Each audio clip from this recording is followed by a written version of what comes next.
Hey guys, today I'm going to be doing a review of my Yeti Lowlands blanket, the blanket I've been using this entire summer as my entry mat for my tent. So we don't typically walk on it with shoes. In fact, I usually will just take off my sandals and step directly onto the mat just to keep it clean. But that's not to say that this mat can't handle shoes. In fact, it really can. When this mat gets dirty, it's really easy to clean. So dirt kind of just sits on top of the fabric, you can think of. And when you want to clean it, you just shake it off like that, and it just brushes right off of it. The fabric itself is really easy to clean, and it's really hard for it to actually attract the dirt to stick to it.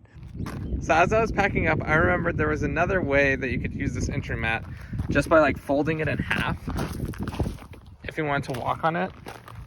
Because this side is actually, I think officially this is like the wet dog park side. So once you bring your dog home from the dog park and they're all covered in mud and whatnot, this is the side actually that you'll want to be using to protect like your seats and stuff like that. Also, it could be good as an entry mat to use this way, because then you can walk on this and not have to worry about, the dirt building up so much on the soft fabric side. So last night we had some rain, so I flipped my Lowlands blanket over usually just so it doesn't peek out and get drenched completely from the water rushing off the tent. But yeah, some water did get on the bottom, but you can see after even sitting here for just hours and hours, it doesn't soak through the fabric. It just kind of sits right on top. And if you pick it up, you can see it just glides across it. Like it's the bottom of it is can really withstand like some amounts of water, I'd say, and moisture. So that's a really good thing about this mat. As you can see, we were camping out here in the rain, and I put it directly on wet ground that just got rained on. And the bottom of my mat, it's still dry. So here is what happened last night. It looks like a mouse came over and decided to chew through one of the squares on my Lowlands blanket, maybe to get some of that insulation in there to keep warm. Not sure, but this was the first time this happened, and we've taken this out probably at least 30 times in rainforests, deserts, basically everywhere, and never had an issue or even any sign of wear. So let's talk about pricing. This mat isn't necessarily the cheapest option out there. In fact, it's a $200 mat. I got mine on sale at REI. I used my 20% off coupon, so I got it down to $160, and it's still pretty expensive for just a blanket. Until I saw the mice chew through this, I thought this thing was bulletproof, and I'm honestly shocked after 30 trips at how new the fabric still looks.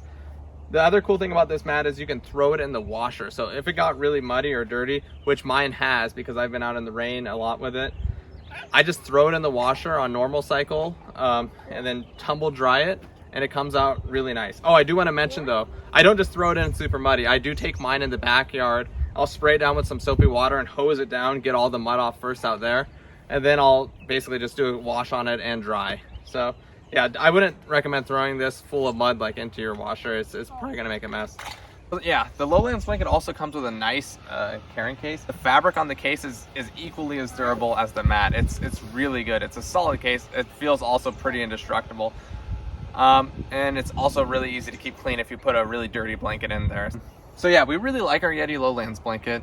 It's unfortunate that finally a mouse got to it. I wasn't ever I always was surprised that it's never happened, because I've seen mice out here before, but I was always thinking like, this has like really nice insulation. Maybe they can't get to those, what I thought before, because the fabric is so tough, because I've never had any issues with the fabric tearing, snagging, nothing like that. So I thought maybe they just can't chew through this or something. It must be some really durable material, but it turns out it's not. It turns out the mice can chew through it. And yeah, so that's something to think about if you're going to be bringing it out here and using it out here. You might have to expect that one day a mouse might get to it, and if it's in my case, it's right in the dead center of the mat. So I'll report back on here if I'm able to find a nice patch or something that looks somewhat okay, but other than that, I'm not really sure what I'm going to do about the center of it. It's not a huge deal, it's just a little nibble out of it, but it might get worse over time. So yeah, I'll definitely report back on how I go about fixing that guy. So yeah, prior to this trip, I would 100% have recommended this blanket to everybody as a camp mat or entry mat because of how durable it has shown to be. The fabric is super easy to keep clean. It honestly shocks me how easy it is to keep it clean and how easy it is that the dirt just like glides off of it. I've never seen a fabric like that. It's unlike anything else. I don't know if it's the fabric or if they've coated it with something, but somehow that dirt magically disappears on this blanket, which is something really special that Yeti has. I will say that the quality of it is top notch, just as all Yeti products that I've come across have been. You can tell from the stitching, the fabric, it's a really solid blanket in terms of that. What happened with the mouse though can happen to any blanket or any item, honestly, for that matter. They can chew through stuff, and probably this is the season where they're searching for insulation and warmth because it's getting colder out. So maybe it's something that I should have expected, you know, in the fall or winter. Maybe just leave this guy at home. I don't know. Maybe I'll have to find something else for this time of the year that maybe doesn't have as much nice insulation in it. But yeah, up until this trip, I'd 100% have recommended this mat to everyone out there for camping. I think it's a great mat still, and I'm still going to bring it with me for trips. Hopefully I can find a patch for it. Yeah, we really like using it. I couldn't really find anything else that I liked better. They have those like waterproof mats that are more wipeable, but this one, I just really like the look of it. I like the durability of it. I just felt like it would last a really long time, and I still feel that the mat will, other than the tear.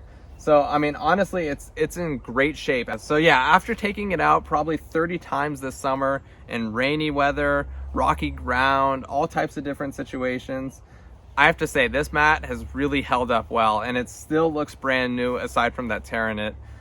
So yeah, Yeti does a really great job with this blanket. So if you're in the market and you're looking for one of these blankets for the entry mat for your tent, this is definitely one to consider, but just keep in mind, it's like any other fabric out there. Something can chew through it, just like your backpack, your tent, anything.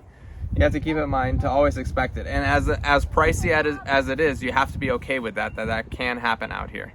Thanks again, guys, for watching. And if you have any questions, make sure to comment down below. I'm always happy to chat with you guys about gear. And see you guys in the next one.